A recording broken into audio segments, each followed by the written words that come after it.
Hello friends, আসসালামু আলাইকুম। আমি MD Jasimuddin Khandakar check update technique চ্যানেলের পক্ষ থেকে আপনাদেরকে জানাচ্ছি ওয়েলকাম। আজকের ভিডিওতে আপনাদের সাথে শেয়ার করব how to insert header and footer in Microsoft power point presentation.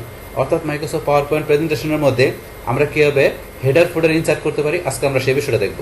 এখন আমাদের এই কাজটা করার জন্য প্রথম আমরা পাওয়ার পয়েন্টে চলে আসি।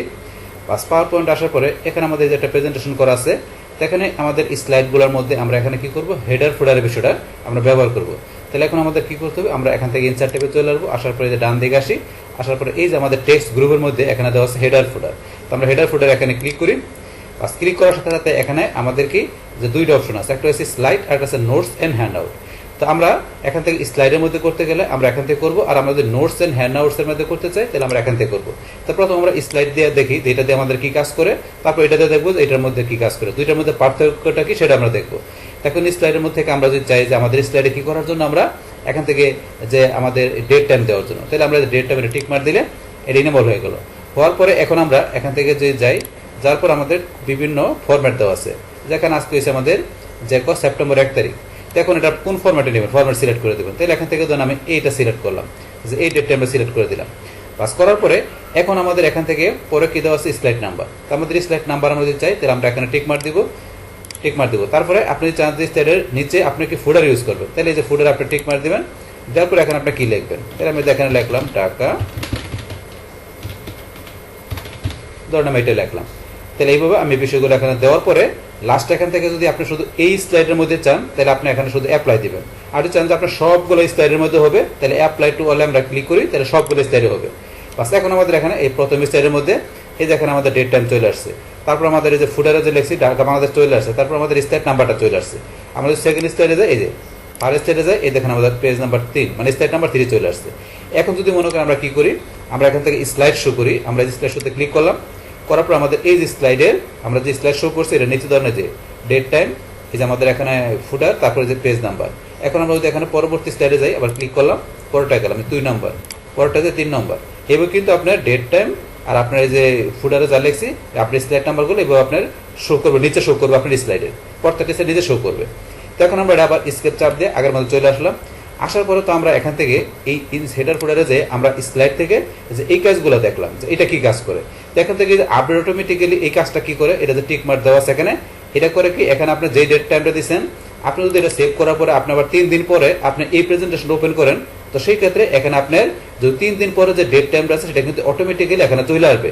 আপনি যেই সময় ওপেন করবেন প্রেজেন্টেশনটা ওই সময়টা চলে আসবে, এবং 3 দিন পরে আপনার যেই তারিখ থাকবে সেই তারিখটা চলে আসবে। যেহেতু আমার এখানে কি করা আছে, এই যে আপডেট অটোমেটিক্যালি টিক মার্ক দেওয়া আছে এই কারণে। বাস এই কাজটা এটা করে। বাস তাহলে আমরা স্লাইড থেকে বিষয়টা দেখলাম। এখন আমরা নোটস অ্যান্ড হ্যান্ড আউটস আমরা এটা কি কাজ করে এটা আমরা এখান থেকে ক্লিক করলাম। ক্লিক করার পরে এখন আমরা এখান থেকে ডেটের ফরম্যাটটা দেখাই দিচ্ছি। মনে করেন কোনটা, ধরুন আমি এই ফরম্যাটটা দেখাই দিলাম, বা আমি এখান থেকে ধরুন এই ফরম্যাটটা দেখাই দিলাম। দেখা দেওয়ার পরে তারপর আমরা এই যে পেজ নাম্বার এখানে টিক মার্ক দেওয়া আছে, পেজ নাম্বার, তো আমরা এখানে পেজ নাম্বারটা চাই। তারপর আমরা হেডার আর ফুডার দুইটা ইউজ করবো। এখানে কিন্তু এটার মধ্যে কিন্তু আমাদের এখানে হেডার ছিল না যখন স্লাইড করছি, কিন্তু নোটস অ্যান্ড হ্যান্ড আউট আসার পরে এখানে হেডার ফুডার দুইটা দেওয়া আছে। তাই আমরা হেডারের মধ্যে এখানে কি লিখবো, ধরুন আমি এখানে লিখলাম জসিমউদ্দিন, জাস্ট আমি নামটা লিখলাম আমার। তারপরে ফুডারে আমি কি লিখলাম, এখানে ফুডারে আমি ধরুন লিখলাম বাংলাদেশ, বাস এটুকু লিখলাম। লেখার পরে এখন আমাদের এই যে এখান থেকে যে আমাদের ডেট, তারপরে যে টাইম, পাশাপাশি পেজ নাম্বার, হেডার ফুডার, তো এই বিষয়গুলো এখন যদি আমি অ্যাপ্লাই টু অলে ক্লিক করি তাহলে কিন্তু আমার এটা স্লাইডে আসতেছে না। তাহলে স্লাইডের মধ্যে আসছে, প্রথম স্লাইডে আমরা যেটা ব্যবহার করছি সেটা কিন্তু আসছে, কিন্তু এখন তাহলে এটা আমাদের কোন জায়গায় আসছে, তো এটা আমরা দেখার জন্য কি করতে হবে, আমাদের এই যে আমাদের ভিউ, এখানে যে ভিউ ট্যাব আছে এখানে আমরা যাব। যার পরে এখান থেকে আমাদের এই যে নোট পেজ, আমরা যদি নোট পেজে ক্লিক করি তাহলে আমরা দেখতে পারবো যে আমাদের এই যে হেডার আমার নামটা চলে আসছে, এই যে ফুডারে বাংলাদেশ চলে আসছে, আর ডান পাশে যে ডেট টাইম চলে আসছে, নিচে এই যে পেজ নাম্বার যেটা এটা চলে আসছে। এটা কিন্তু চলে আসলো এখানে। আর এটা কত নম্বর স্লাইড, 3 নম্বর স্লাইড, এটা কিন্তু চলে আসছে এখানে। কিন্তু যখন আমরা এই যে নর্মালে যাব, নর্মালে গেলে কিন্তু আমরা নর্মালি স্লাইডে যেটা করছি সেটা কিন্তু চলে আসে। কিন্তু যখন আমরা ওই যে নোটস হ্যান্ড আউটস, এই যে আমরা এখান থেকে ইনসাইডে যাই, যখন আমরা কি করছি এই যে এখান থেকে নোটস হ্যান্ড আউট এইটা আমরা সেট করছি, তো এটা দেখার জন্য আমরা কি করছি, আমরা ভিউতে যাই, আমরা যদি এই যে নোট পেজ এখানে ক্লিক করলে তখন আমরা কিন্তু এই বিষয়গুলো দেখতে পারি, এই বিষয়গুলো দেখতে পারি। পাশাপাশি এখন আপনি যদি প্রিন্ট করতে চান, যখন আমরা প্রিন্ট করবো আমাদের স্লাইড, আমরা নর্মাল আসি, নর্মাল আসে যদি আমরা স্লাইডগুলো প্রিন্ট করতে চাই, এখন আমরা এই যে ফাইলে এসে যদি আমরা এখানে প্রিন্টে যাই, বাস প্রিন্টে যাই, প্রিন্টে যাওয়ার পরে এখন আমাদের এই যে এখানে ধরেন যে ফুল পেজ স্লাইড এটা দেওয়া থাকলে আমরা নর্মালে স্লাইডের মধ্যে যে ডেট টাইম, তারপরে যে এখানে দিছি ফুটার দিছি, আমরা স্লাইড নাম্বার দিচ্ছি, এইগুলো দিয়ে কিন্তু আমাদের স্লাইডটা আমাদের ফুল পেজে প্রিন্ট হবে। কিন্তু যখন আমরা এখানে ফুল পেজ স্লাইড না দেখে আমরা যদি এখানে কি করি, এই যে এখান থেকে প্রিন্ট লেআউটের মধ্যে আমরা নোট পেজ দেখাই দিই, নোট পেজ দেখালে কিন্তু আমাদের এই যে এখানে ধরুন আমরা যে ওই যে নোটস হ্যান্ডআউট মাস্টার দিয়ে আমরা যেভাবে হেডার ফুটার দেখাইছি, সেখানে যে হেডার ফুটার এই যে উপরে এখানে আপনার ধরেন যে ডেট টাইম পাশাপাশি স্লাইড নাম্বার এইভাবে চলে আসবে।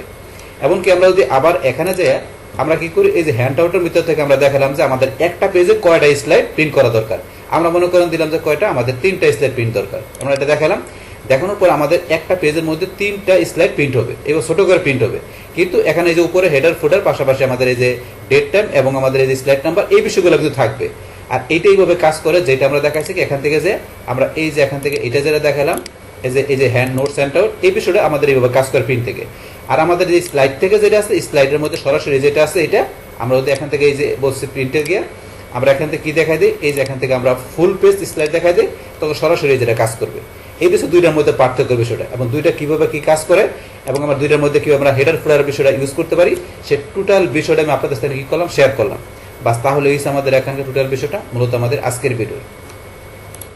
ডিয়ার ফ্রেন্ডস, আমার আজকের এই how to insert header and footer in Microsoft PowerPoint presentation, এই ভিডিওটি আপনাদের কাছে ভালো লেগে থাকে কিংবা ভিডিও থেকে আপনারা কিছু শিখে থাকেন, উপকৃত হয়ে থাকেন, তাহলে আমার এই জে কাপড়ি টেকনিক চ্যানেলটি আপনারা সাবস্ক্রাইব করবেন, লাইক করবেন, কমেন্ট করবেন এবং সবার সাথে শেয়ার করবেন। Thanks everybody.